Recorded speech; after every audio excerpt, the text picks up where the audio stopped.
Boa noite a todos. Para nós é um prazer estarmos aqui.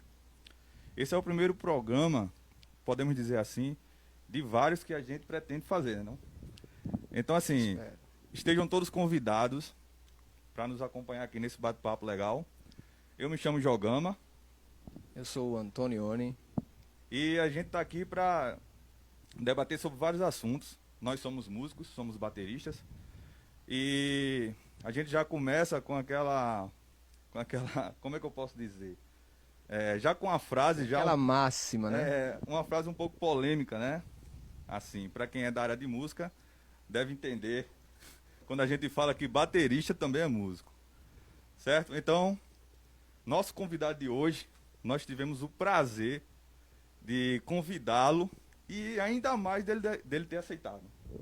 Eu tô aqui extasiado, cara, porque sempre vi o cara tocando. É um excelente músico e ter a satisfação de hoje ter a presença dele aqui, pra mim é uma honra muito grande. Um músico digamos assim, do garbo, né, e qualidade que o Léo tem, né, e várias virtudes que a gente sabe que ele tem. Então, pra mim é uma satisfação enorme. Quero agradecer já de cara aqui a vocês que já estão aí conosco. Quero mandar um abraço especial para a galera do Boteco do Batera, esse grupo que a gente faz parte. E foi através desse grupo que eu conheci o Jó e a gente vem conversando, trocando ideia, catucando o outro, tapas e beijos de vez em quando, mas é normal, né? Toda relação. Esse catucano aí ficou meio estranho, né? Mas Não, mas vocês ó, entenderam aí a lógica, né? não, cara, a gente é nordestino, isso é nossa. Relaxa aí. Então, pessoal, é com muita satisfação que a gente quer trazer o nosso convidado de honra nessa noite. O grande músico e guitarrista Léo Meira. Boa noite, pessoal. Boa noite a todo mundo aí que está nos assistindo. Eu queria primeiro, eu que queria agradecer, né? Ao Jó, ao Antonioni e toda a equipe aqui. Primeiro, já estou bem à vontade, né? Por trás de nós tem muita gente boa aqui. Essa estrutura, né? Que cada vez vem trazendo para nós informação. Lá, o Rivaldo, queria deixar esse abraço também, querido. E também agradecer a atenção de vocês. Se existe uma coisa que eu respeito na minha vida é a atenção das pessoas. Então, que a noite seja uma noite bonita para nós. Deus seja louvado. Amém. Né? Coisa boa, Léo. Então, Léo, eu sou suspeito em falar sobre Léo, porque assim, eu praticamente passei, eu acho que uns 7 anos da minha vida musical como músico com Léo e com Gledson, né? E assim, a gente trabalhou bastante tempo juntos. E assim, para que a gente entenda, Léo, um pouco de como aconteceu, como você ingressou no mundo da música, eu queria que tu comentasse assim, como foi que você iniciou, mas não dessa forma, como é que eu posso dizer assim, a curiosidade, como você começou, teve essa curiosidade de ser músico e até assim, você imaginaria que ia chegar onde chegou sendo músico? E outra, e por que guitarrista? Ah, boa, foi Por boa. que não baterista? Então, exato. Eu vou tentar controlar a minha prolixia, porque cada pergunta dessa eu posso passar a noite inteira aqui. Fica à vontade, Léo. Mas a minha mãe conta, eu não lembro disso, né? A minha mãe conta que quando eu era criança havia um sanfoneiro lá em Patos que tocava na feira e que ele era deficiente visual e ela falava que eu chegava em casa e eu pegava uma almofada que tinha e ia para frente da calçada e ficava meio que imitando ele. Ela também conta, eu não lembro disso, eu lembro essa memória dela, né? Mas ela me contava isso, que eu falava desde criança que queria ser pianista. Ou seja, que tinha essa coisa de querer tocar esse instrumento, então, né? Um certo período da nossa vida, quando a gente foi morar aqui em João Pessoa, lá no Cristo, a nossa vizinha, uma pessoa muito querida, era Maria Luísa. Ela era violinista da Orquestra Sinfônica. E em casa ela tinha aqueles órgãos gambite. E aí ela tocava, e através dela eu ia para os ensaios da Orquestra Sinfônica. E a música tem essa coisa de encantar, né? Algumas pessoas gostam de música, é muito difícil achar pessoas que não gostem de música. Mas quando eu falo da música, a música sendo executada, Tô entendendo. né? Ela atrai muito essa coisa. Você vê uma banda, muita gente começa a tocar porque viu alguém tocar, Isso. né? Isso. Essa é a nossa história. É. E aí a minha primeira relação forte com essa questão foi com assistindo esses ensaios da orquestra sinfônica. E ela tinha esse órgão gambit e tal. Só que, paralelo a isso, eu morava entre a banda Tuaregs, que ensaiava na esquina, e a banda Eclipse, que ensaiava atrás. E era programa meu e de Gledson e assistir esses ensaios. Era tipo assim, era algo que atraía. Então, mas nesses ensaios assim que você já assistiu, já tinha aquele tino, poxa, eu quero isso. Pra mim, eu ia só por assistir Ainda mesmo. não, ainda não. Ah. Aí o que é que acontece? Quando a gente foi crescendo, isso é importante. Eu contei algo parecido esses dias, mas faltou alguns detalhes. Vocês estão dando essa oportunidade aqui, né? Tem uns eventos no Parque de Exposição, que era evento de exposição de animais, e sempre tinha um show à noite. E foi quando eu vi, já te respondendo, pela primeira vez uma guitarra de perto. Por que eu estou falando isso? Porque hoje tudo é muito comum. Hoje, tipo assim, ninguém tem dúvida do que é um instrumento, porque você dá um Google e Sim. você vê. Mas estou falando de uma época que não havia internet, não Sim. havia essas coisas. Nada E disso, quando não. você chegava perto de algo que a gente está falando de uma época que comprar um instrumento era algo muito caro. Era um negócio. E também, além do comprar o instrumento, porque aí é onde está a minha curiosidade, porque você ainda permanecer com todas as dificuldades que depois que tem o instrumento, você ainda teria para desenvolver nele. Exato. E aí tem uma história engraçada aí. Agora só assim, só pra gente situar, quem principalmente tá nos assistindo. Que época é essa, Léo? Olha. Não se preocupe com a idade, não. Não, É eu não sinal que você tá vivendo bem. Olha, se existe um cara que tem a cada dia buscado mais se livrar de qualquer espécie de vaidade, sou eu, então não tem. Coisa boa, Léo. Mas o que eu falo eu acho que eu tô falando aí de quê? Eu tenho 45, vou fazer 45. Tá um menino Esse ainda. período a gente tava 12, 13 anos de idade. Então eu tô falando de quê? 32 anos atrás, alguma coisa assim, né? Entendi. Aí você faz os cálculos aí. É um tempo, né? É um É. tempo. E aí o que é que acontece? A gente ia para esses ensaios, isso foi chegando um período em que a minha tia, que é uma pessoa fundamental na minha vida, já o conhece, né? Uhum. Tem pessoas assim, e eu queria registrar isso aqui agora. Todo filho se torna o que é e busca quando os pais sonham os sonhos dele, né? Isso é bem. E eu quero deixar isso registrado aqui, que a minha família sonhou os meus sonhos. Isso não quer dizer que torna a coisa mais simples, não. Mas simplesmente você sente o vá, pode ir. Isso é fundamental, né? Hoje eu tenho 2 filhas e isso ficou muito. Quando elas hoje conversam comigo sobre algo, eu digo, vá. Uhum. Se você crê nisso aí, né? Então, aí o que é que acontece? Chegou uma hora que minha tia prometeu um presente pra gente. E aí, eu já tinha implorado para ela comprar um gambit que a nossa vizinha Usava lá no. usava, né? E ela ia trocar, e aí comprou. O E aí, gambito, o que é o gambito? gambit é aquele órgão que tem 2 teclados, que geralmente Sim, se vê, né? sim. Dá um Google depois, João. E aí, e aí o que é que acontece? Ela comprou fez esforço, comprou, conseguiu, era amigo nosso. E aí foi meu primeiro contato com o instrumento e com a música, sem nenhuma espécie de aula, nem com ela mesmo. Não havia essa. Mas ali eu tive a primeira experiência com melodias. Né? Não sabia nada de harmonia, mas aí começava a tirar as melodias das músicas. E como é rico isso, como é bom essa experiência, né? Era um brinquedo Uhum. que produzia música. Porque a relação ainda era de brincar. Não era coisa, né? A coisa se torna séria depois, né? Onde tá? Achava massa. Tipo assim, é uma diversão. A trajetória da música tem muito isso. Começa com a atração, uma diversão e a coisa fica séria. Fica sério. Né? É desse jeito. E aí, para resumir, para a gente conversar mais um pouco sobre.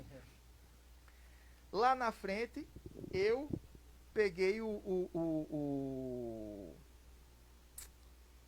Nesse período, ela falou, ó, vocês querem um presente? E aí ela foi mudar. E eu pedi uma guitarra. E eu pedi uma bateria para Gleitson. Eu não deixei Gleitson escolher. É. E ele disse, Você é o mais velho? Não, ele é o mais velho. Ah, é? E ele queria um som, porque naquela época os jovens tinham um som. Poxa, não sei o quê. Aqueles gravadorzão que colocavam aqui, né? E ele queria um. Não é da minha época não, mas eu sei que... Vamos sair aí. Que eu disse, não, a gente vai sair para comprar o seu instrumento. Aí eu disse, então vamos primeiro na loja de instrumento. Aí manhã pegamos o ônibus e tal. Eletropeças. Não, era o Tamborim de Ouro. Já era o Tamborim de Ouro? Já era o Era Tamborim muito de Ouro. antiga, cara. É, antiga. Aí a gente entrou. Quando a gente entrou na loja. a primeira coisa que a gente viu foi uma bateria. Era uma bateria da Golpe de zinco. Ei, Velho. Até hoje, imagina o som da bateria. E aí, resultado, Gleitson viu a bateria e na hora tomou essa decisão e a gente saiu, voltou para casa. Eu lembro muito disso. No primeiro dia ele tocou, velho. Ele montou a bateria e tocou. Conseguiu tocar. E até então ele não tinha nenhum tipo de experiência com isso. A experiência que nós tínhamos era de assistir os ensaios, né? Eu, por estar na promessa de ganhar esse instrumento, fui ter aula com o Deca, que hoje é cunhado dele. E aí eu chegava em casa, eu estudava num cano de PVC que eu desenhei as cordas, porque não tinha, né? Aí eu desenhei as cordas. Meu amigo, quando eu peguei a guitarra foi uma frustração, porque eu arrasava no cano, mas aí virou de verdade o negócio. Bom, resumindo, arrasava no cano. Entrou assim, e isso é engraçado que eu não passei pelo violão, tenho muito essas Sim, é justamente isso. Não passei. Geralmente todo mundo... E esse gambito virou o amplificador da guitarra, que ele tinha um plug de entrada. Bom, depois a gente desenvolve mais, mas foi assim, esse início. Léo, e aí quantos anos já de música, Léo? Eu oficializo a partir dessa experiência com a guitarra, né? Então, 30 anos. 30 anos. 30 anos, é. É porque não são 30 anos. Por que eu oficializo hoje? Eu trago para essa data? Porque realmente não larguei mais. Mas não tinha um caráter profissional, sequer tinha a seriedade que eu tenho hoje. Depois disso eu passei um ano sem tocar um instrumento, porque eu achei difícil e parei. E depois eu voltei a tocar, voltando a assistir os ensaios e voltei a participar, ter o desejo de tocar, vendo um guitarrista, um querido, Walter Guimarães, que tocava na banda, e aí me encantei de novo pela guitarra e voltei para tocar. Por isso que eu oficializo. Mas houve o período de profissionalização, de decisão, foi quando eu terminei o terceiro ano médio. Hoje eu confundo, né? Mas o terceiro ano médio, aquele momento... que é o momento em que você decide sua profissão, geralmente, ou o curso que você vai fazer que dará um rumo, né, ao lado profissional. E aí eu oficializo o lado sério a partir daí. Mas hoje foi muito importante para mim, hoje eu vejo essa ideia de quando eu disse é esse um instrumento, né? Ele me levou para esse caminho. Rapaz, eu tenho uma história de Léo que arquivo confidencial. Quando eu converso com alguns amigos, quando eu converso com alguns amigos, Rivaldo aqui, eu tô... tem história também, né, Rivaldo? Se Rivaldo contar a minha história, eu tô frito aqui. Eu lembro que Léo tocava no Prima Face, eu era road do Prima Face, e a gente tava tocando no Jacaré ali. Tinha um local ali que o Prima Face tava tocando. Aí eu conto essa história sobre a questão da pessoa ter disciplina no estudo. Inclusive com alguns alunos meus, eu falava dessa história. Que toda vez, né? Eu acho que foram umas 3 vezes, colocando no mínimo, que eu vi. A gente ia lá no Jacaré, e aí montava as coisas, e tinha sempre uma banda antes, né? Normalmente eram 2 bandas, aí tinha uma banda antes. E Léo ia pro estacionamento, abriu o Cocinha. Era cinza. O cinza. Era... Bom velho Cocinha, o indie. E ficava tocando lá na guitarra, estudando. Cara, tu imagina, o bicho tava trabalhando, né? Pra tirar Assim, a frustração do cano PVC. Exato. Poderia estar fazendo, no caso, sei lá, se distraindo, alguma coisa, mas ele ia lá, tal, tocando, se recolhia lá. Isso. Era. Então, assim, a disciplina, pô. Isso era difícil é difícil de ver isso. E eu posso falar, assim, com uma certa propriedade, porque, como o Léo bem sabe, eu trabalhei bastante com vários artistas aqui como o Isso. Rose. Não, Léo? E aí, se a gente for falar das histórias Ah, engraçadas... A noite é pouco. Agora deixa eu fazer uma pergunta meio polêmica, Léo. Pode fazer. Léo, na sua visão, baterista também é músico? Então, eles estão chegando lá, né? Rapaz. Porque eu tenho uns amigos meus assim que são bem bacanas. Meu amigo Bento Júnior, grande tecladista, trabalha comigo Bento lá na é igreja. meu Você conhece? conterrâneo. É, exatamente. Bento é meu cara que eu admiro Ele ficava grande. sempre lá comigo, vamos fazer um sonzinho, terminar o louvor na igreja, né? Termina a transmissão e a gente vai lá fazer um sonzinho. Ele, rapaz, esse bicho também é músico, não é só baterista não. Você veio com essa piadinha pra mim. Disse que eu ia falar, Júnior, botei você agora no fogo aí, seu caba de peia. Abração pra Júnior. Rapaz, essa coisa. Ontem eu tava conversando com. Antes de ontem, com um grande músico pra mim o Brasil, que é Guegué Medeiros. E eu tava. Grande baterista. Já ouvi tocar algumas vezes. Isso. E fiquei eu tava. impressionado A gente com a passou. musicalidade dele. Isso. Fantástico. E aí você chegou onde eu queria. É tipo assim. Eu sei que isso é uma coisa divertida que a gente faz, baterista também é músico, mas, na verdade, existem muitos músicos que se tornam instrumentistas. Uhum. Mas alguns não se tornam músicos. Isso é polêmico? Sim, mas eu vou tentar dizer o que eu quero, vou tentar explicar o que eu estou querendo dizer. Sim, sim. Hoje eu prefiro muito mais ser chamado de músico do que de guitarrista. Entendeu? Porque a guitarra, a bateria, o piano, o sax, é onde o músico se expressa. Foi a escolha. Mas muitas vezes, a gente no percurso, a gente faz com que o instrumento seja muito mais importante que o músico. Quando a gente evidencia o lado técnico apenas, quando a gente evidencia... E eu acho que vem muito daí essa coisa da gente perceber o que há nos bastidores. Tem muito isso assim, né? Fulano é músico, né? E para mim uma característica principal é aquele cara que toca ouvindo. É aquele cara que quando está tocando, ele está o tempo inteiro ouvindo. Esse é uma diferença que eu faço entre músicos e músicos, né? Mas na verdade essa brincadeira, ela se aplica a todos os instrumentos, entendeu? Nesse sentido. E não é aqui trazendo uma polêmica de tornar alguém menor, não é isso. Mas é tipo assim, o instrumento é só o veículo que o músico escolhe para se expressar. Então eu posso fazer algo altamente mecânico, sem música, em qualquer instrumento. Porque na minha visão eu penso assim, eu acho que o senso comum, às vezes conversando com alguma pessoa assim, acha que a bateria por ser um instrumento, seria o quê? Você, Joaquim, entende melhor do que eu. Eu ainda tô nessa jornada de me tornar músico.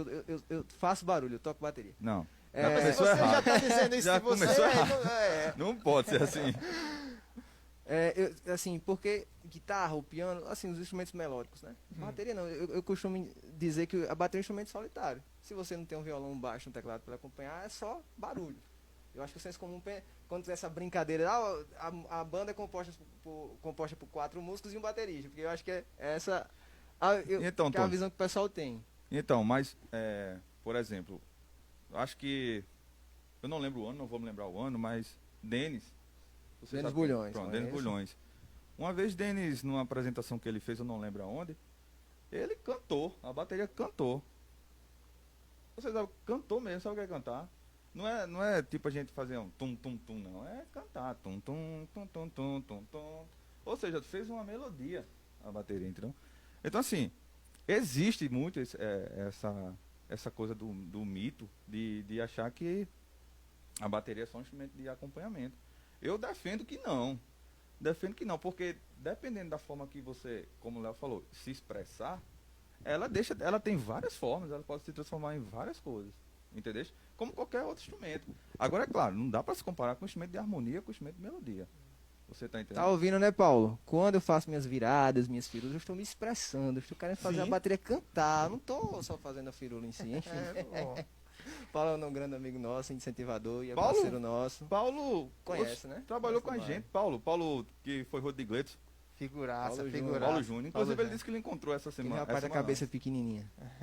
no Carrefour, ele encontrou você e ele disse que te encontrar, né? Tá vendo? Diga que é Não, mentira mas pra acho- gente dizer que é não mentira. vou dizer não. É porque hoje em dia de máscara, você É difícil identificação às vezes, pelos mas olhos, às vezes a gente encontra realmente as pessoas e às vezes não faz, consegue até falar, mas sem identificar às vezes, né? Essa questão da Sim, Léo.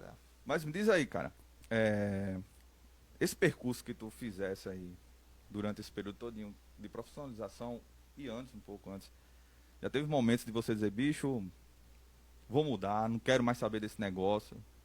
E se aconteceu, Léo, você acha assim que o momento, não sei se a pergunta vai ser certa, mas você acha que o momento que você pensou, se por acaso tiver pensado, partiu exclusivamente de você ou por causa de outros?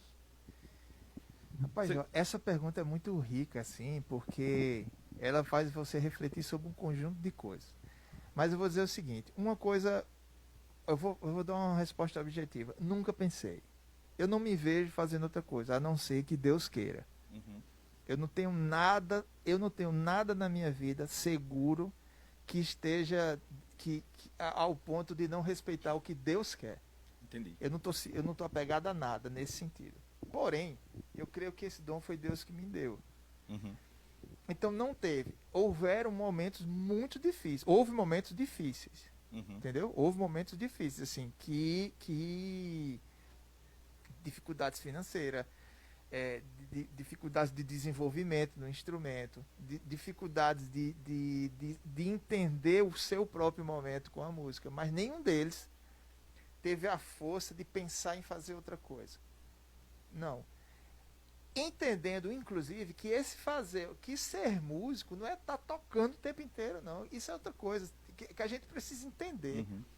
A profissão do músico, ela é um leque que, diferente de uma especificidade reta, que é aquilo que se faz, a profissão do músico, ela produz até quando você está sem o instrumento na mão. Então, assim, eu, por exemplo, eu considero que na música eu não fiquei só no instrumento nesse sentido, justamente por entender isso, a questão da produção, a questão dos bastidores, a questão da gravação, a questão dos arranjos, a questão das aulas. Tudo isso para mim é música. E aí eu concluo a resposta dizendo que por causa de todos esses outros elementos é que eu nunca saí da música. Talvez se eu tivesse ficado em apenas um deles, talvez, não sei, pudesse ser que eu cansasse, ou não sei, não tenho como explicar. E aí quando você vai olhar a trajetória de vários músicos, sempre é isso, os caras sempre fazem outras coisas também, dão aula, produzem, Sim. né? É. Então, mas não houve. Tem uma história engraçada que eu já contei uma vez, que houve um momento em que teve um período da minha vida que era eu, Emanuel Uchoa, que era conhecido como Zé Gotinha, e Gleitson. A gente estava tomando um sorvete, eu já contei essa história. Só tem menino besta, né? E aí era difícil. Era uma época difícil, e aí meio que os meninos conversaram sobre isso, assim, ó, se esse ano não melhorar, ano que vem eu vou partir para outra coisa. Era uma coisa assim, mais ou menos assim. E eu lembro que eu falei, na hora que a gente conversava, eu falei, ó, caramba, será que a gente já deu tanto a música que está no ponto de já exigir o retorno? Entendeu? Tô entendendo. E isso é outra coisa interessante. Nós não podemos ser imediatistas, cara. Uhum. O ser humano, ele aprendeu a contemplar o resultado e não a trajetória. Sim. O Facebook, o Instagram, ele piorou essa situação. Rapaz, você entrou no assunto que eu ia fazer justamente Também essa entrar pergunta. nesse daí, rapaz. Mas deixa Eu respeito as trajetórias. Uhum. O resultado final é fruto de uma trajetória. Você tem que aprender a respeitar a trajetória das pessoas. Hoje existe uma confusão muito grande nesse sentido, né? Por quê? Porque você quer ser o astro, você quer tocar bem, você não quer estudar. Você quer tocar bem, você quer tocar com aquela pessoa, você quer aparecer naquilo ali, você quer fazer, você quer gravar aquele disco. Mas cada ponto desse que eu chamo de conquista, está relacionado ao que você fez para chegar ali. Isso. isso tem sido desconstruído cada vez mais, né? Porque a partir do momento que cada um hoje tem um espaço para expor, ele não tem a paciência de amadurecer, porque o espaço para expor está pronto. Então, isso faz com que realmente a coisa fique meio misturada. Mas uma coisa que eu queria deixar claro, e agradeço essa oportunidade, é aprenda a respeitar a trajetória das pessoas. Quando você vê um cara tocando bem, cara, esse cara estudou. Uhum. Ele estudou, ele abriu mão de muita coisa para tocar bem. Sim, Quando você vê uma pessoa fazendo uma coisa bem feita, uma pessoa fazendo um esporte bem feito, sabe, uma pessoa atuando bem, quando você vê isso, respeita a trajetória, sabe? Ninguém está ali, um médico, seja quem for o profissional, ele não alcançou aquilo da noite para o dia. Só olhar para aquilo é jogar o foco de maneira muito limitada, entendeu? Na situação. Então, tá vendo como eu sou prolixo? A sua pergunta sua pergunta foi se eu pensei em desistir. Não. Mas tem um link, né? Linkou tudo aí. Tá mais que certo aí, Léo. Eu ia fazer uma pergunta mais ou menos. Eu queria pensar assim. Você acha, Léo, que é mais fácil ou difícil ser músico? Sei lá, dos anos 90 para trás ou dos anos 2000 para frente? Porque, veja, você acabou de falar sobre essa questão de a gente já ter plataforma. Pronto, por exemplo, a gente está usando hoje o celular para fazer esse tipo de evento, né? Anos atrás, se você for ver na televisão, algum empreendimento, sei lá, cultural, e tem uma conversa, falar sobre música, enfim. E aí, dentro disso que você falou, era mais fácil ser músico antes ou é mais difícil ser agora? Eu entendi tua pergunta. Eu só vou tentar criar uma forma de porque quando a gente diz ser músico, veja que eu respondi agora há pouco que o músico é um conjunto de coisas, né? Então por isso que a tua pergunta é muito rica, mas ela muito abrangente, né? Deixa eu fazer um recorte melhor. Tá. Eu achei massa isso. Eu acho que a gente já conversou sobre isso, né, João? Se a gente não bate de performance, se a gente quer só tocar, se a gente quer... Isso. Uma vez eu conversei com o João a respeito de João, que ele falou, pô, eu não estudei, fiz mestrado e tal. Cara, por que tu não tenta bolar aí? E aí foi quando a gente começou a conversar e ter ideias de falar sobre música. Pô, a gente gosta. Então, como você falou, que é a trajetória... o músico ele pode ser não só o cara que toca, né? Exato. Vai gravar, vai compor, e você tá dentro dessa esfera toda. Então, acho que, fazendo recorte, diga assim, o cara pensar em só tocar, ou se o cara vai expandir, eu quero compor, ou se eu quero também trabalhar com aulas, eu quero trabalhar com produção, com direção musical, que são competências que você tem. Pronto, fazendo assim, essa definição melhor. Perfeito. Então, eu creio que a sociedade ela passa por uma interferência enorme do modo de conviver, do modo de produzir. Então, a gente caminha para um novo mundo. E aí, com essa pandemia, essa coisa se potencializou muito mais, né? Então, assim, eu vou responder da seguinte forma, que aí não vai ser pro músico. Qualquer profissional que conviver com o seu sonho de uma maneira séria, em qualquer época, ele vai conseguir os frutos dele. Agora, paralelo a essa resposta, porque essa resposta tem muito a ver, essa pergunta pode trazer a ideia de, por exemplo, de ser bem-sucedido, de ter um retorno, tipo assim, de valer a pena. Eu vou somar essa tua ideia, certo? Porque essa pergunta ela tem isso. O ser humano passa por um grande conflito, para mim, numa leitura singela, que é o seguinte: ele sempre vai ser refém e escravo dos seus próprios desejos. Na minha época, por exemplo, a gente desejava tocar bem. E veja que isso já é um grande desafio. A gente não desejava ter 3 instrumentos, porque era impossível pensar em ter 3 Tá instrumentos. vendo, João? Você pensando em ter 2 baterias, João. Não é, Rivaldo? A gente não... Sabe, esse conjunto de coisas que você está o tempo... Hoje, Você já parou para pensar que hoje você é levado a passar o tempo inteiro pensando em quando você vai trocar o seu celular, o seu carro? Não existia isso. É. Você hoje, você acabou de comprar qualquer coisa. É um curto espaço de tempo para começar um planejamento de quando aquilo vai ser trocado. E havia uma outra consciência na nossa época. Uhum. Era tipo assim, as coisas eram mais duradouras nesse sentido. Entendeu? Então, por que eu estou falando isso? Porque eu não sofri essa influência. Às vezes a gente quer responder e tornar mais fácil algo para a vida do outro, mas você não passou por aquele. Ou seja, isso hoje não interfere muito na minha vida, porque, por exemplo, eu tenho uns critérios para a minha vida. Eu troco o carro de 10 em 10 anos. Entendeu? Boa. O Cocinha, meu amigo. Exato, mas é Tá essa. servindo, tá funcionando pra função dele. Exato. O Cocinha foi sofrido. Esse celular é o terceiro que eu ganhei. Que eu ganhei. Porque eu não queria ter, né? Minha mãe diz isso, eu não compro nunca. Temos aquela Quando você pessoa da trocar mão o seu, você fechada. me dá o seu. Não, mas então, não é nem por essas questões. É mais assim.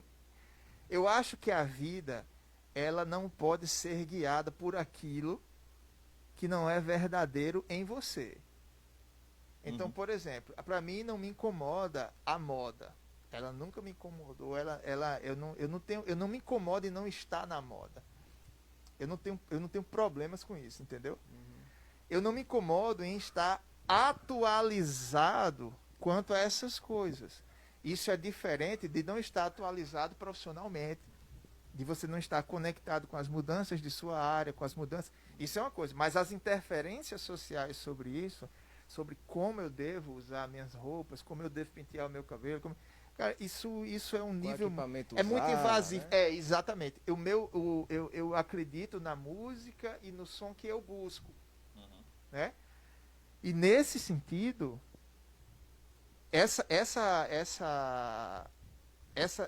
essa tua pergunta, ela está relacionada justamente a essa época. Cada época vai trazer uma circunstância ao entorno do indivíduo Que é mais propício, né? que vai interferir. Agora, uma resposta para mim serve para todas as épocas, que é a maneira com que você encara e leva a sério aquilo que você decidiu ser. Porque se você disser, me defina bem-sucedido, Pois é. Eu ia falar como é que justamente você isso. vai Algumas definir pessoas pensam que tem bem-sucedido? muito dinheiro. Pois é, mas olha que coisa, né? Eu conheço pessoas tão pobres que a única coisa que elas têm é dinheiro. E agora? É. Isso aí, tá entendendo? O Eu cara tenho um não- exemplo, não- Léo, que em 2014 veio um músico bem conceituado. Eu não me lembro, não me recordo o nome dele, mas ele era bem conceituado. E ele vivia de workshops. Ia para todo canto de workshops. Aí quem tava lá tomando conta do evento foi eu e o Irá Garcia. Aí o Irá fez essa pergunta, até desculpa aí, Irá, se você estiver me ouvindo aí, não fico com raiva não, porque eu tô querendo seu nome não. Aí o Irá fez essa pergunta a ele, cara, dá pra viver bem fazendo workshop? Porque assim, relativamente, não deu um público muito grande, mas deu um público e tal. Aí ele disse, isso aí que você falou, bem bicho, depende com o que você define o que é viver bem. Para o que Exatamente. acontece comigo, eu vivo bem. Mas aí eu abdico, por exemplo, de ter um carro do ano, eu abdico de ter o melhor instrumento que eu poderia ter. Mas eu vivo do jeito que eu gosto de viver. Que é isso, fazendo essas viagens e tal. E a gente achou aquilo fantástico. E depois que a gente levou, ele foi pro aeroporto, aí a gente ficou conversando, eu e Irã, sobre isso, né? Porque assim, é uma coisa muito, muito importante, bacana, porque você ter aquilo para você como uma riqueza. E a gente, como o Léo falou, a gente só entende a riqueza como se fosse bem material. Mas até acho que a gente atingir essa maturidade. Eu acho que eu comecei assim a pensar que eu só seria um bom baterista se eu tivesse a melhor bateria, o melhor kit de prata. Eu acho que, de 5 anos pra trás, que eu fui desacelerando, sabe? Eu falei, preciso tocar. Lógico, eu tenho o sonho de ter aquela bateria que, Uhum. se Deus quiser, vai chegar. Isso. Mas eu fiquei parando assim, cara, eu vou estar comprando isso, pensar em ter o melhor instrumento e tal. E, sim, mas e aí, eu tô tocando o quê? Eu tô tocando bem o quê? Né? Mas enfim, eu fiz essa pergunta porque eu tenho alguns caras que eu conheci há algum tempo, inclusive através do Boteco do Batera. São caras bateristas fantásticos que eu vejo assim. Eu tava às vezes conversando com eles e perguntando, cara, e aí nessa pandemia, bicho? Como é que vocês estão? Vocês que tocavam, talvez continuam dando aula, mas não tem outras possibilidades de vocês conseguirem galgar outras coisas. Aí também deixa eu aproveitar para perguntar, você sempre viveu a partir da guitarra ou, sei lá, trabalhou em banco, trabalhou no comércio, enfim. Entendi. Porque a gente precisa também, é importante saber. Claro, né? claro. Porque a gente sabe que, inclusive hoje, eu acho que é uma coisa muito comum. Você tem que ter 2 empregos. Faz uma coisa, tem que fazer outra. Eu, né, hoje, nunca tive uma carreira de músico tão extensa, mas toquei, ganhei uma graninha quando era mais novo. Léo já foi roqueiro doideira. Tô ligado. Essa pergunta é outra pergunta que eu acho fantástica, que é o seguinte, ó. A ideia do músico, ele é algo tão, ao meu ver, é algo tão característico da vida de alguém, que ele pode ou não viver disso. Não sei se você entende o que eu quero falar. Ele pode ser um músico. Eu conheço muitos músicos que não vivem de música. Tinha um cara que era o baterista, e volto a conhecer, que era Rubem. Ele era dentista, ele vivia daquela. Valtinho do acordeon, ele era dentista. Agora, bicho, os caras são um nível de músico. Você vai dizer que aquele cara não é músico porque ele não se mantém com a música? Esse é outro aspecto. O outro aspecto é isso. O músico tem que. O profissional, ele tem que se reinventar, entendeu? Ele tem que ter essa condição de entender, à medida que a sociedade vai mudando, os caminhos que vão se abrindo, as portas que vão se abrindo, para que você possa, como é que eu posso dizer, despertar um pouco para isso. Nossa profissão, ela exige um pouco isso. E deixa eu tentar. E aí eu trouxe agora para o lado de profissão, de viver. Aí eu te respondo, sim, eu sempre vivi de música. Hoje eu tenho um outro momento da minha vida que é o quê? Eu sou músico, mas eu fiz um concurso público. E eu sou músico e sou um professor da universidade. Mas vive de música, que é professor de música. Exatamente, na mesma área. Porém... Assim como o Gleidson também. Assim como o Gleidson. Porém, o que é que acontece? Eu poderia ter feito um concurso para outra coisa. Outra coisa, mas foi para música. Entendeu? Eu acho que é possível. Como várias pessoas, amigos, Rivaldo, que é um dos caras que eu admiro demais. É uma pessoa muito importante para a minha vida. Né? Tem que deixar esse... Que é um cara que tem uma sensibilidade musical que foi um dos caras que eu primeiro tive a chance assim de conviver e que quando toca você. Sabe? Tem aquele cara que toca. Toca extasiado, tocando ali, olhando o cara essas coisas, por exemplo, que você não explica. Não tem nada a ver com... Como é que eu explico isso, né? Chama um danadinho, rapaz. E sempre teve uma coisa que eu sempre admirei, uma visão profissional. Tanto é que Rivaldo sempre esteve envolvido em vários projetos. E isso é outra coisa que eu me espelho também. Então, essa coisa de você entender sua profissão como isso tudo. É porque, na verdade, Léo, quando a gente fala assim, viver de música, parece muito a gente de viver de música só fosse tocar, né? Mas aí, bicho, viver de música é produzir, ouvir. Tem até uma história que até quem vende CD vive de música. Não, isso que é interessante. Isso que é interessante. Essa leitura, João, ela é muito importante. A música ela é uma cadeia produtiva. Dá aula, pô, educação musical. Tudo, por exemplo. Exatamente. Agora, claro que a gente pode chegar em aspectos específicos. Por exemplo, Rivaldo nunca deixou de tocar. Eu dei aula, faço arranjo, trabalho dirigindo discos, palestra, mas nunca deixei de tocar, porque a coisa do tocar é uma coisa que ela se torna orgânico, né? É uma coisa... assim, quando eu comecei a tocar mesmo, né? Saí pra tocar, até então eu estudava e tal. Aí, rápido. Léo também foi teu professor na universidade? Não, na universidade. Foi, professor no sequencial. Foi, acho que da 2 disciplinas. Produção musical. Foi. Produção de ensaio, não, técnica de ensaio foi Costinha. Produção musical. Foi técnica de ensaio 1, Costinha foi 2. Foi. Aí o que acontece? Quando eu parti mesmo pra tocar com outras bandas, e aí o que me fez pensar assim, bicho, eu gosto de tocar, eu quero tocar, não vou parar de tocar, foi quando eu fui para 2 bandas bailes. Eu toquei na banda baile Perfil e toquei na banda baile... Eita, E tu já tem esse cabelinho também assim, João? sempre tive. Bonito. E aí, Léo, ajuda aí, né, Léo? Bonito. Autoestima Cada é um tudo. acha. É, É bom quando autoestima a é gente tudo. gosta da gente. Léo tinha aí. Só que o meu não era bonito assim, não. Né? Não. O meu era revoltado. Então, Léo, quando eu vi que eu tocava todos os estilos e tal, aquela coisa toda que banda de baile faz, né? Eu não me sentia satisfeito. Tocava, ganhava dinheiro, mas não me sentia satisfeito. Entendeu? Então eu comecei a reduzir o que eu gostava de tocar.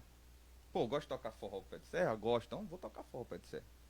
Gosto de tocar pagode? Não, não gosto de tocar pagode, então não vou tocar pagode.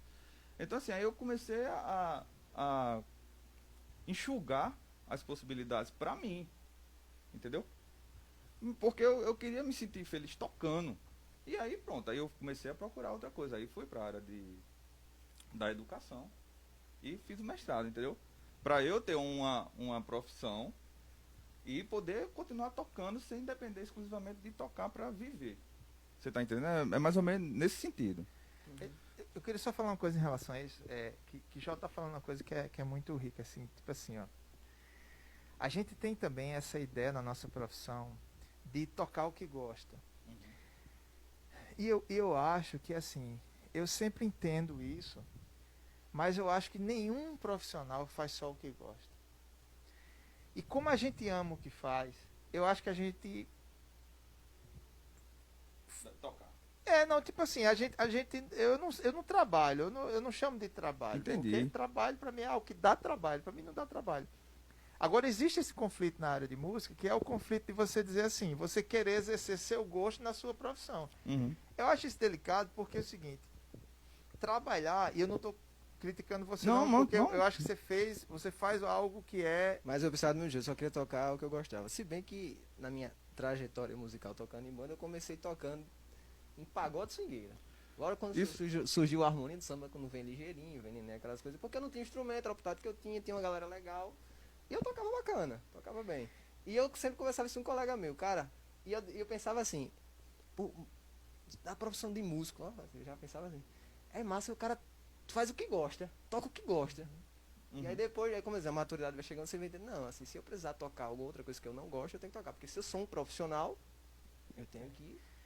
Tem um amigo meu que falou uma frase que eu acho que ela define tudo que a gente... Tudo que Se eu sou não, se eu me ponho a ser um profissional. Isso. Tudo que Deus proporciona pra gente. Tudo que vale a pena ser feito, vale a pena ser bem feito. Uhum. Porque o tempo e o dinheiro que você vai investir, geralmente é o mesmo para fazer uma coisa bem feita ou mal feita. Infelizmente, assim, tipo assim, vai desgastar você. Então, assim, existe uma dignidade muito grande em você ir trabalhar, seja que área for, né? Então, meu irmão, eu já toquei em tanta coisa que você puder imaginar, tudo que você puder imaginar, assim, desde ambiente até gênero musical. E uma das coisas que aí eu falo isso para honra e glória a Deus, em nenhuma delas eu desrespeitei nem o palco, nem a música. Uhum. Alguns gêneros não são os que eu escuto, não são os que eu gosto, não eram. Mas em nenhum momento, porque não era, eu tocava de Cara feia, a tudo, gente né? Passou anos juntos, né, Evaldo? Que é justamente isso que eu estou falando. Porque tocar, para minha vida, é uma coisa que é o que eu acredito, tocar é como alimentar alguém. Porque quando a gente toca, alguém está prestando atenção em você. E essa atenção que ela está lhe dando é algo que precisa ser respeitado. Então eu dou muito esse exemplo. Ninguém vai alimentar alguém e joga o prato. Né? Uhum.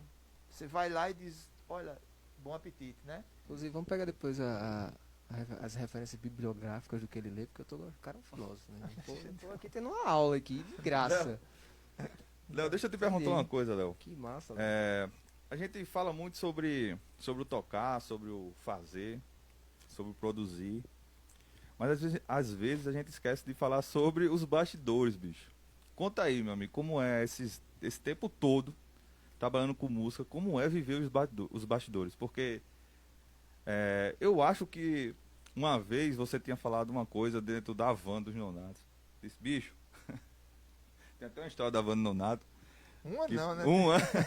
Mas essa Peraí, foi... à noite não é das suas histórias. Ei. Não, deixa. Não, mas foram vividas Ei, juntas.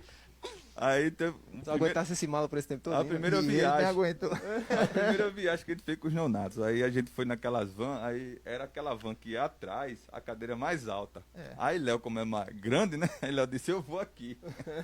Deu errado. Isso, as viagens dos neonatos era coisa de 6 horas, 7 horas, né? Não era tão curto assim. Só Quando a tocava gente- pertinho, né? Rapaz, velho? quando a gente chegou lá, aí chegamos e tal, chegou no hotel, aí Léo pegou e fez, bicho, foi a primeira vez que eu consegui dormir em pé. Eu lembro disso. Literalmente. Lembra disso, Léo? E uma das coisas que Léo falava, que Léo junto com as pessoas lá, né, com o Gleitson, com o Elinho, com essa galera que conviveu com a gente um bocado de tempo, era que, bicho, a gente toca 2 horas e convive o resto do tempo. Tirando as dormidas, a gente convive dentro de uma van, bicho. É. Imagina aí como é. Então, Léo, conta aí alguma história aí já que tu teve que, poxa, meu amigo, tô aqui, vou ter que ficar aqui mesmo, é o jeito. Conta aí essa história dos bastidores. Então, essa coisa do que tá. Geralmente, quando você vai ver um show, você vê o que tá pronto. Né? Você vê o isso. resultado final. Eu de tenho que tudo. falar uma pequena historinha que o Kiko Loureiro uma vez falou. Mas pode continuar, por favor. E aí, é aquilo que a gente falou da trajetória, né? Pra chegar aquilo ali, tem uma música de Pinto, de uma letra que ele diz assim: pra chegar nessa festa tão linda, só Deus sabe o que já passei, né? E é muito isso na vida da gente, assim. Quando as pessoas assistem um show, por trás a gente tem, às vezes, horas de ensaio, às vezes desgastes, desentendimentos. Com o rodo chato. Tipo assim, agora, tudo isso é ensinamento, né? Eu sou uma pessoa que eu amo backstage. Tanto é que eu fui muito para essa coisa da produção por isso, né? De gravar disco, de dirigir shows, de fazer essas coisas. Por conta dessa coisa, de achar... Eu era um cara que eu tinha visto e assistir passagem de som. Se eu soubesse que um cantor vai estar na Gostava também, velho. Parque do Povo, no Espaço Rural, eu ia assistir passagem de som. Se tivesse Lima Penantes, o que fosse aberto, eu ia assistir, tinha esse hábito.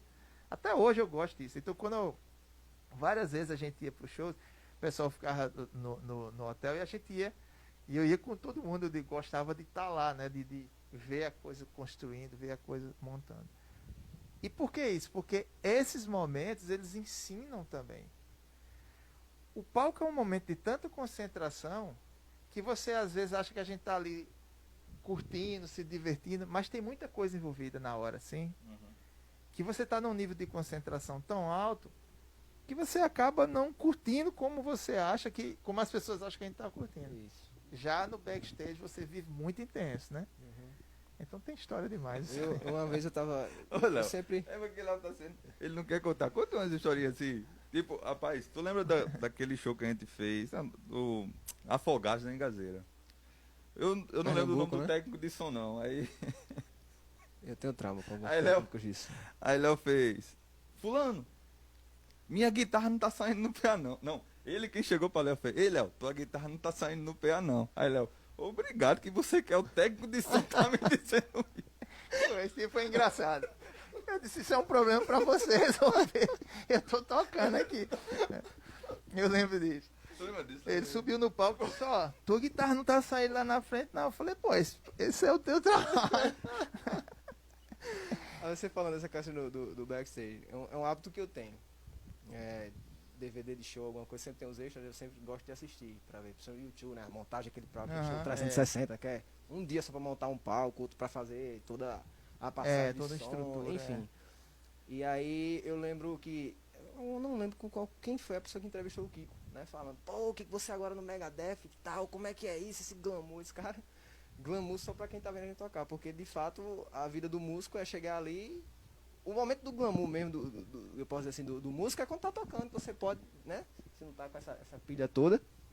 É no momento do show. Quando sai dali, é van, é hotel, é avião, é passar vários dias longe da família. Então eu não vejo glamour nenhum nisso. Mas é o que a gente. É trabalho, exatamente. É isso aí. arriscar a vida, pô. Também, Não, velho. essa coisa é muito interessante. Sabe por quê? Porque você falou uma coisa muito, muito boa pra gente trazer pro debate. Que é justamente isso. a a trajetória de um músico, eu estou falando músico, tô referindo muito a músico popular, vamos pensar assim, né? O meu perfil, nosso perfil. Que é o músico de orquestra, ele realmente ele vive em outra estrutura muito parecida no que se refere ao esforço, ao trabalho, aos ensaios, mas sempre muito localizado, né? Num teatro, numa coisa só entre. Mas a vida do músico popular, ela é muito parecida, ela só muda as estruturas. Sabe? Tipo assim, você está num trabalho, tem uma estrutura X, mas vai fazer a mesma coisa. Você vai ensaiar, você vai passar som, você vai fazer show. Aí você vai passando para estruturas maiores. Mas isso aí é muito trabalho, né? E principalmente quando você entra em projetos sérios. Porque você trabalha muito em casa. As pessoas não têm noção disso, mas por exemplo, ensaio, o músico é para ser, às vezes eu digo, se o projeto é sério, o ensaio ele não é para você pegar a música, é para você chegar pronto para tocar a música. E ali fazer E o diretor vai lapidar aquilo ali até exatamente. Então esse trabalho ninguém vê, é o trabalho que você abre a partitura em casa e vai ajeitando, escolhendo os acordes, construindo os voices, vendo como é que será aquele solo, que tudo isso. Eu estou falando de horas de dedicação. Eu penso, e aí, lembrando da minha saudosa mãe, que era professora, o trabalho do músico, do professor, você vê, são horas que ninguém vê e também não é pago. E não é pago. Eu lembro que eu assisti uma vez a TV Senado, aquele Cristóvão Buarque falando sobre essa questão que o professor deveria receber muito bem, porque as pessoas esquecem do tempo que o professor passa planejando, fazendo trabalho manual. Principalmente minha mãe, que trabalha na educação básica, fazia lembrancinha, aquelas coisas, e ela amava fazer isso. Professor de ensino básico, né? velho. Pois é. É herói. E aí o músico, aí você tem essa experiência também, não das suas expertises, né? E competência também de ser produtor, arranjador. Eu imagino quando tu pega um projeto que tu tem que dar conta de tudo além de tocar. Não, é muito comum, sério, quando você está fazendo algum projeto, é muito comum você passar 8 horas na frente do computador, você passa 6 horas, 4 horas, 5 horas com o instrumento, para deixar essas histórias todas, elas são reais, entendeu? O músico, quando ela é encarada como profissão, ela tipo assim, você trabalha muito mesmo. E é para ser, porque o médico trabalha muito, o engenheiro trabalha muito, o enfermeiro trabalha muito. Então Eu assim, acho que toda profissão toda, tem sim. né? Outras que, lógico, tem uma carga maior, né? Enfim. Sim. Se eu não me falha a memória, não sei se estou enganado, você participou desse Festival da Música Paraibana, de compositores, que foi ao vivo? Não, eu participei do Festival da Guitarra Paraibana. Que foi do Zé Filho, né? Isso, participei desse festival. Que eu fiquei nessa cabeça até perguntar. Foi ótimo, viu, aquilo? Achei muito bem produzido. Muito agradeci muito a Deus ter participado daquilo ali. Foi muito bom mesmo. Show, cara. Eu fiquei assim. E show, né? Foi muito legal. E assim, falar nisso, Léo, eu, sinceramente falando, eu não sei dizer. Você tem alguma obra pronta? Tipo CD? Então, essa pergunta, eu conversei esses dias com um amigo meu, que é muito comum a pessoa dizer assim: rapaz, tu nunca gravou um disco, né? E esses dias eu tava Qual legado você deixar? Então, eu tava achando engraçado que eu tava no carro um dia desse, aí eu vindo a Rádio Tabajara. E aí passou a música de um artista, tal, quando terminou entrou outro, e coincidentemente eu tinha gravado aqueles 3 discos, tinha participado daqueles 3 discos, né? Então, assim, essa pergunta tem que ser: você nunca gravou um disco seu, né? Porque existem, por exemplo, de composição também, o JP Sax tive a honra deles gravarem uma composição, o Costinha, em todos os discos. Tem Manuel Serafim, tem uma música. Agora, eu ainda não, e esse ano eu tenho esse disco pronto. No sentido das partituras, da concepção, né? E penso nisso aí, estou orando, se for da vontade de Deus vai sair. Mas eu não tenho assim esse disco gravado. Eu tenho as músicas gravadas por outros artistas e discos que eu gravei, né? Hoje eu não lembro assim de número. Claro que é um número possível de contar, não é Mas é porque eu já perdi mesmo assim a conta, porque trabalho muito, né, com essa coisa. Então, é justamente isso, por você ser produtor, você é um excelente guitarrista, ter uma plateia em torno de músicos e fãs mesmo, e pessoas que admiram seu trabalho, e não ter se reunido assim pra gravar algo pra você, né mesmo? Algo seu, na Velho verdade. ditado popular, né? Casa de É. ferreiro. Mas é engraçado isso também, porque não é muito. Eu sou muito de respeitar as horas. Isso eu acho interessante. Eu nunca entrei num projeto para passar pouco tempo. Uhum. Não conheço nenhum projeto que tipo, eu passei um ano. Não tem. Então eu sempre acho que um projeto é uma permissão de Deus para eu amadurecer em algo. E aí eu tento passar o máximo de tempo ali nisso aí. E para mim esse disco ele vem amadurecendo ao longo de todos esses projetos. Entendeu? É que nem vinho, vai ficando velho. Não, e o mais furando, engraçado, né? agora que me vem na cabeça, o mais engraçado é porque é ele e Gleidson, né? ele Mas e é Gleidson. muito característica da gente. A gente tem muito essa coisa do sideman. A gente é muito isso mesmo. Na essência, eu e Gleidson, a gente tem muito essa característica. A gente gosta de tocar com os outros. A gente gosta de acompanhar as músicas dos outros. A gente tem uma trajetória muito parecida. A gente das coisas que a gente ouve e que a gente ouviu até hoje. E realmente a nossa a característica minha é uma eu sou muito backstage mesmo, nesse sentido. Eu gosto muito de acompanhar, de fazer isso aí. Agora, naturalmente foram surgindo as composições, as músicas, os arranjos, que são obras suas. Um arranjo, quando eu faço um arranjo de um disco, aquela obra também, a obra no que se refere ao ornamento do disco, sabe? Eu recebo uma voz e um violão.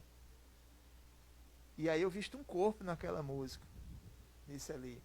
Quando eu olho para aquele disco, eu sinto aquele disco não tomando em hipótese alguma parte da verdadeira matriz da obra, que é a canção lá. Em hipótese alguma tomando posse disso.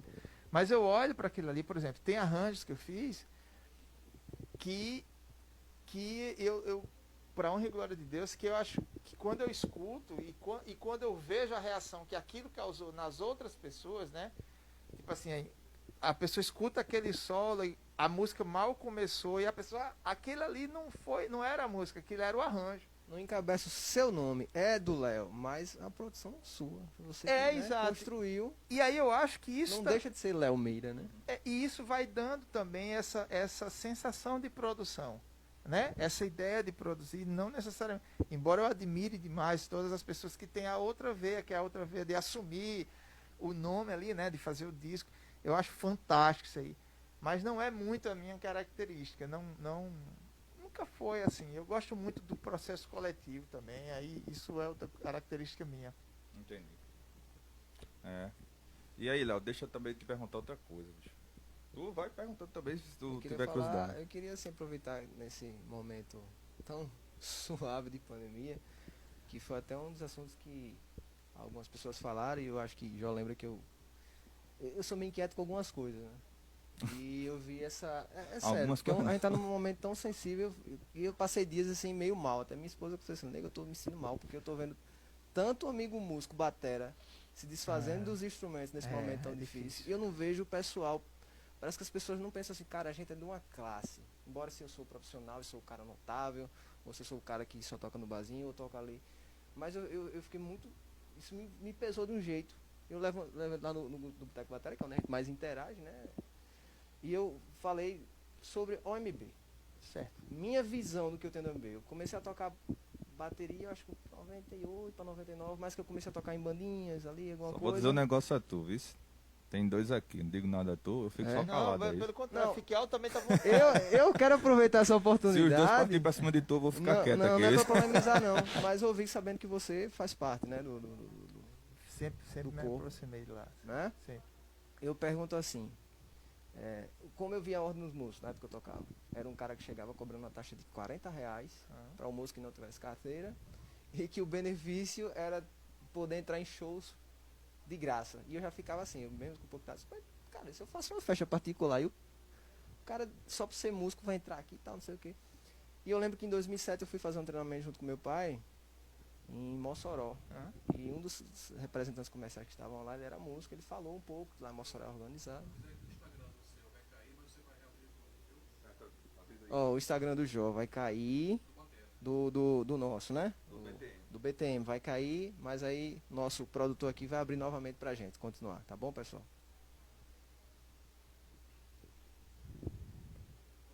Pode continuar? Já? Oi.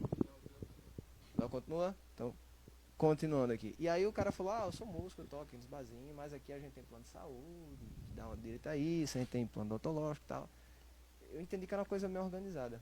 Uhum. Lógico, também eu acho que precisa a pessoa da área, da classe, também se interessar de saber como anda. Aí eu pergunto, de repente os amigos músicos estão nos assistindo, o que a Ordem dos Músicos, que foi instituída em 1960, né, uma lei e tal, institui a Ordem dos Músicos, que a Ordem dos Músicos pode fazer pelos músicos como uma classe representativa.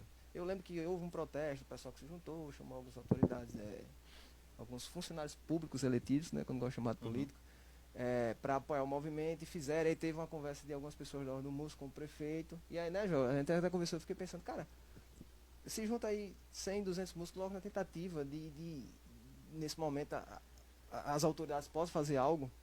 Mas eu fico pensando, quantos músicos a gente tem em João Pessoa?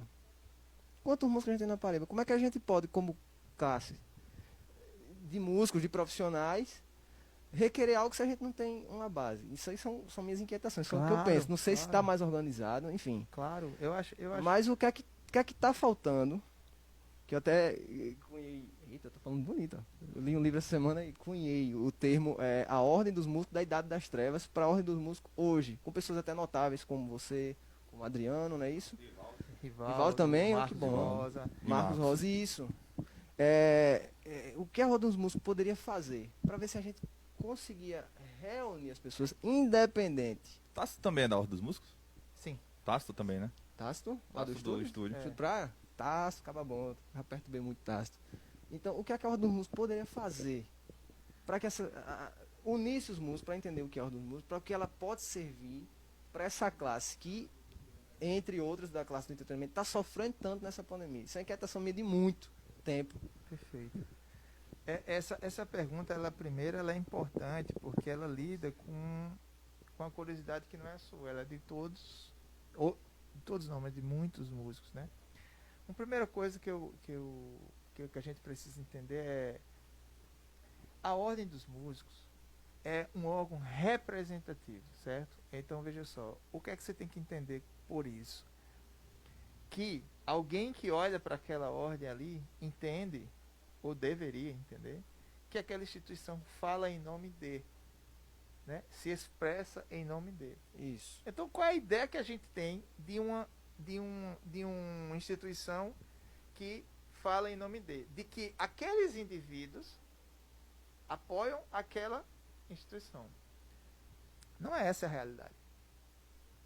Então, o que eu vejo, vou dar um exemplo. Ninguém, absolutamente ninguém. Você quando dá o exemplo, você dá um exemplo bem antigo. Era uma das coisas que eu ia até falar, mas mas que é importante falar desse Isso que eu exemplo. frisei. Por isso que eu Isso. falei, né? Isso, a mas é Ordem dos Músicos da importante. Idade das Trevas. Então, e você cita, quando você cita o lado arbitrário, ou seja, você lida a ação de um indivíduo Uhum. cometendo um exagero. Isso não é a ordem. E a ordem não pode ser entendida como sendo isso, né? Aí você diz assim, mas não há responsabilidade? Sim, há. Se ele estava lá em nome da ordem, se houve alguma denúncia, como eu denunciei a ordem quando isso aconteceu comigo, e o delegado saiu, né? Esse é um ponto. Agora, voltando para... Inclusive, Léo, eu acho, se não me falha a memória, você também questionava bastante a fórmula de prova da Ordem dos Músicos. Eu entrei na ordem porque... sabe como foi que eu entrei? Numa briga com o presidente, que na época era Honório. Ele falou uma frase que realmente, tipo assim, me comprometeu. Ele disse, se você tem tanta ideia, se você vem aqui todas as reuniões para me criticar, por que você não entra para me ajudar? Eita. Nenhum músico ia, eu convidava vários colegas para ir, não ia para a reunião. Então veja, é uma instituição que quem mais fala, nem carteira tem. Uhum. Isso precisa ficar claro. E foi isso que eu levantei lá nas minhas inquietações. Eu acho que eu perturbei tanto o pessoal ali, puxando ali. Uma né? das coisas também que eu Deixa eu falava deixar uma isso. coisa clara. Eu não estou defendendo a ordem. Eu nunca irei defender a ordem. Pronto. Eu defendo o músico. Meu questionamento é justamente Ai. esse. Se você fala, você sabe pelo menos algo que acontece na ordem dos músicos, você já pegou para ler pelo menos as diretrizes, você já leu algumas coisas, você questiona alguma diretriz lá, baseado na diretriz dela, de acordo com sua vivência, ou você só questiona porque escutou alguém falar. Então, assim, tem que ter pelo menos É o que eu tô falando. uma lógica, É tipo né? assim, Eu só vim saber que é a Ordem dos Músicos. Eu achava que assim, era uma autarquia que foi criada aí através de uma associação que virou um conselho e tal, não sei. Mas eu vi que foi uma lei que institui em 1960. E veja só, e existe não só isso, como uma trajetória altamente questionável. Aí foi que eu perguntei, É né? isso que é preciso. Quantos aqui já leram a lei que institui a Ordem dos Músicos? Não, e outra Eu coisa. não sei se é falta de informação, se é falta de interesse. Essa é a minha inquietação. Não, é porque é isso que eu estou dizendo. Veja só, a nossa profissão, ela é uma profissão altamente vulnerável. E precisou vir uma pandemia para deixar tudo claro. Foi também uma das coisas que eu Entendeu? falei, Então, assim, né, Jô? Tu se lembra, né? existe algo que essa pandemia apresenta, e eu poderia estender isso para um bocado da área de evento, mas eu vou ficar com a música, que é meio que o centro da nossa conversa. Se existe algo que há 15 anos eu falo isso aí, e que essa pandemia expôs, é a vulnerabilidade da nossa área. Mais do que nunca, nós precisávamos de algo que nos representasse com mais força. Só que esse algo que pode nos representar, que ninguém é mais crítico do que eu, no sentido de entender tudo que precisa mudar, as coisas que não estão corretas, as coisas que precisam. Desde que eu fui cativado por essa frase, a me envolver com aquilo que levava o meu nome como profissional, Ordem dos Músicos. Inclusive, se não me falha a memória quando eu estava dando uma pesquisada, em 2018, acho que foi o TRF4, derrubou, através de uma denúncia de alguns músicos, né, que parece que estava acontecendo no Rio Grande do Sul, não sei se vocês... que era a questão arbitrária de dizer que só podia tocar quem tivesse a carteira. Mas Só entenda, podia exercer a profissão do isso músico quem tivesse isso é a carteira. algo extremamente... Ó, essa pergunta E aí eu vi foi- muita polêmica nos comentários sobre Perfeito. isso. Vamos analisar isso juntos. Veja só. Ninguém, absolutamente ninguém, pelo menos nos últimos 5, 6, 7, 10 anos, não vai, porque entenda. Uma ordem, uma categoria, ela vai regimentar, ela vai legalizar a profissão. Se o cara quer pegar a guitarra dele, botar na calçada da casa dele, passar a noite todinha tocando, eu acho que, a não ser o vizinho, né? Mas ninguém vai chegar lá. Por quê? Agora, se é um profissional decide ocupar espaços de remuneração, eu creio que é preciso que a gente se organize. E até para que ele tenha direitos, né? E deveres. E deveres. Deveres. Isso. É esse o ponto. É esse o Não, ponto. mas todo mundo quer o direito. Dever Exato. é secundário. eu acho que é aí onde a gente entende. Veja só. Poderia ser um sindicato, poderia ser associação, poderia ser o que fosse. Eu só acho que é explícita a necessidade de um olhar distinto da sociedade para a nossa profissão. Está exposto. Está exposto. Nós não temos um vínculo mais efetivo com a sociedade, a não ser de diverti-la. E nós não somos apenas pessoas que nós somos pais de família, nós somos filhos que ajudam em casa, nós somos pessoas que precisamos comprar nossas coisas, que precisamos manter nossos instrumentos, que precisamos fazer nossa feira. Nós não somos pessoas agentes de diversão apenas. Quando alguém olha para um palco, é bem comum que, se são 5 músicos, sejam 5 pais de família. É bem comum que você vai num bar e vê um voz e violão, você vê um pai de família indo atrás dos proventos para alimentar a sua casa. Veja só. Mas alguém pode olhar para ali, e essa é a visão, muitas vezes alimentada pelos próprios, de estar ali apenas para divertir. Aquilo é uma ação profissional. Então, aquele espaço é um espaço de disputa. Vamos entender assim, gente. E isso não é disputa que nos torna adversário. É uma disputa que nos torna defensores daquele espaço. Entendeu? Por quê? O que é que aconteceu na nossa trajetória? O que é que a gente vê? Existe a pessoa que vive de música. Vou dar esse exemplo que eu acho mais fácil. Vou pegar a bateria. O cara sai com 2 baquetas na mão. Saem 2 caras com 2 baquetas na mão. Tá? Só que um estuda todos os dias, troca as peles do seu instrumento, chega na hora dos ensaios, se compromete e leva aquilo para a seriedade. E o outro é um cara que fica batendo nas paredes. A sociedade olha e fala, olha ali, 2 bateristas. Que a sociedade... Explicou aqui tu e eu, bicho. Não, 2 guitarristas. Que a sociedade enxergue assim, eu não ocupo. Mas que eles não consigam dizer a diferença à sociedade, a responsabilidade é toda nossa. É toda nossa. A gente não precisa dizer para a sociedade a importância de um bombeiro. A gente não precisa dizer para a sociedade. Algumas profissões eles se legitimaram, claro, dada o exemplo, talvez não seja um exemplo tão. Como é que eu posso dizer? É um pouco discrepante, a gente está falando de salvar vidas, a gente está falando de divertir vidas, mas a gente poderia pregar um conjunto de outras profissões que são também muito importantes, mas que são bem mais organizadas do que nós, e essa organização fez com que a sociedade respeitasse elas. Exato. Todo e qualquer sindicato que você for tem problemas, tem corrupção. Sim, claro. Tem tudo. Claro. Agora pergunte aos sindicalizados, aos associados, aos credenciados, se eles querem que acabe aquilo ali. Uhum. Foi a única classe que eu vi comemorar a possibilidade de se acabar um órgão representativo. Isso, para mim, sempre soou estranho. Mesmo quando eu era o crítico da ordem, eu nunca quis que ela acabasse. Eu quis que quem estivesse lá saísse. Eu quis que uma nova gestão... Né? Exato. Mudasse. E foi quando eu entrei que eu entendi a dimensão daquilo ali. Então, hoje quem a gente tem lá? Tem lá os caras que têm uma trajetória de palco, de estúdio, de aula, que amam a profissão, não estão ganhando nada. Isso precisa ficar claro. E eu não estou falando isso por mim. E tá dando a cara a tapa, né? Não, isso precisa ficar claro no nosso meio, velho.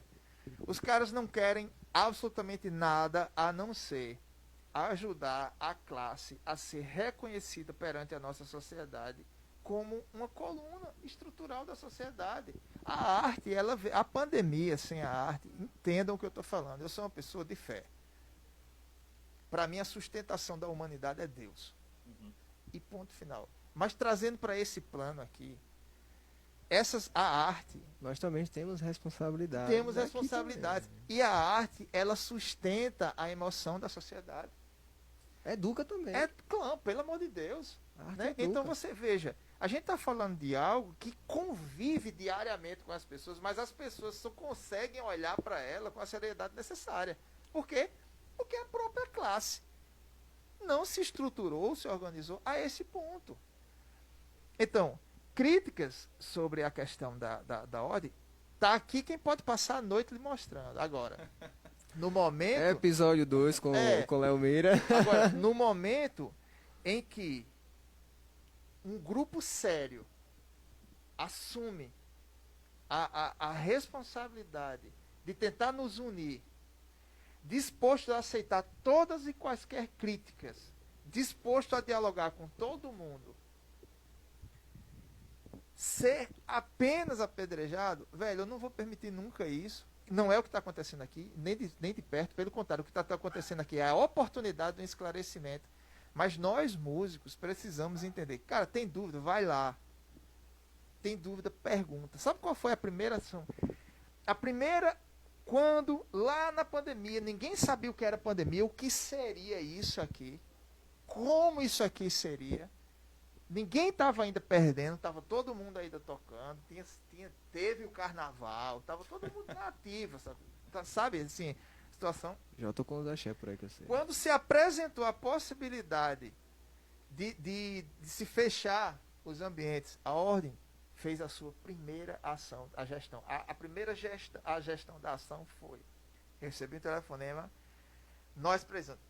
Adriano, Rivaldo e Marcos, já articulados, ligaram para Léo. A gente precisa fazer alguma coisa, porque os nossos irmãos, pelo que a gente está vendo, resultado, foi a primeira campanha da classe.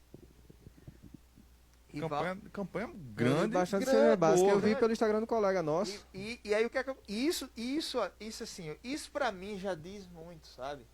E não é pra querer aplauso. Eu me sentiria agredido por ser aplaudido por fazer o óbvio. Mas eu estou falando de que dá para perceber que mudou a postura. Eu estou falando de pessoas que praticamente pagam para estar ali. Não existe remuneração para essas pessoas. Sabe? Que seria cabível, né? Rapaz, eu cheguei aqui em Rivaldo e falei, né? Pô, Rivaldo, tá acontecendo uns falatórios a respeito da Ordem dos Músicos nessa pandemia, que ela poderia ajudar e tal, e sei o que. Eu tenho mais liberdade para falar com o Rivaldo. E aí Rivaldo pegou, eu não sabia. E olha que eu fui forçado a, assim, entre aspas, a estudar as diretrizes da Ordem dos Músicos, porque eu fiz o concurso para a Ordem dos Músicos, para ser funcionário da Ordem dos Músicos. Então o regimento dos anos 60 eu li. Foi escrito, eu li. Entendeu? Aí Rivaldo pegou e clareou minhas ideias. Pô, a gente faz o que a gente pode, mas a gente não tem poder disso, a gente não tem poder daquilo.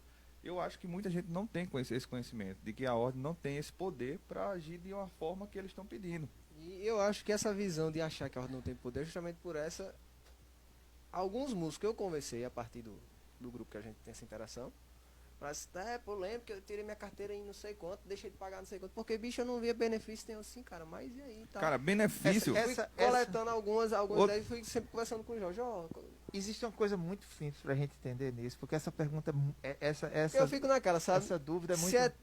Se é as pessoas doídas porque teve isso, se é falta de credibilidade, e até pensei, pô, os caras que estão hoje lá são músicos notáveis, que têm carreira, como você bem falou.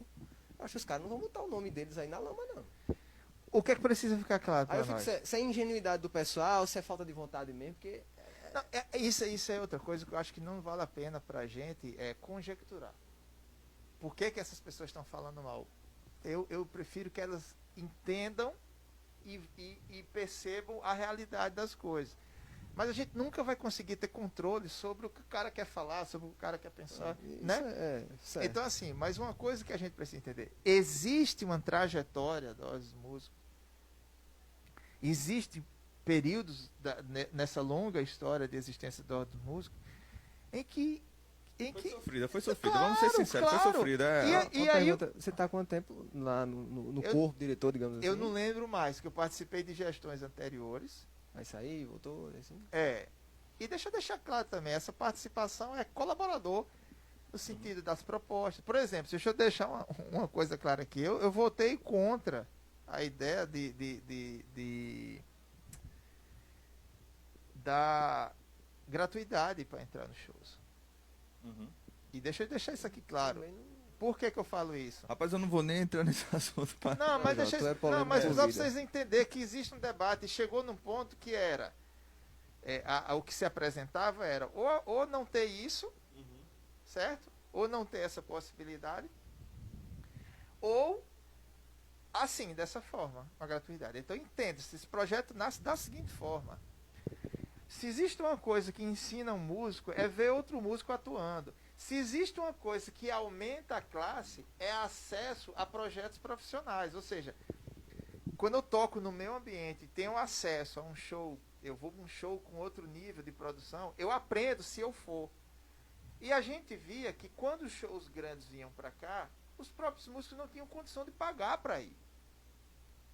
E aquela oportunidade de aprender aquilo ali, a chance de você ter contato com essas outras estruturas, para você passar a sonhar naquilo, para você passar a se comportar, sabe, com um pouco mais de critérios profissionais, vamos dizer assim. Ver a performance como um todo. Ver o todo, né? Aquela coisa que você vê de longe, você vê de perto. Então, essa é a parte bela desse projeto. O que eu propunha na época, eu dizia, por que a gente não diz assim, igual estudante, paga MEI, pô. Por porque isso vai gerar um problema na base. Outra coisa, você acaba como é que é, prestigiando também o músico que tá ali trabalhando. Mas é isso que eu quero dizer. Veja só, isso aí volta, que é isso que eu quero dizer. O tempo inteiro nós precisamos devolver para o nosso caráter. Por exemplo, eu nunca usei isso. Esse recurso. Uhum. Entendeu? Entendi. Aí ele está à disposição. Mas vamos supor que venha um show de internacional. Cara, quantos músicos não puderam ir, ter acesso? Maria Bethânia elogiou no palco esse projeto. Ela disse que coisa linda. Essa coisa da gratuidade seria só aqui na Paraíba? Só na Paraíba. E aí, assim, isso deve ser questionado, deve ser debatido sempre.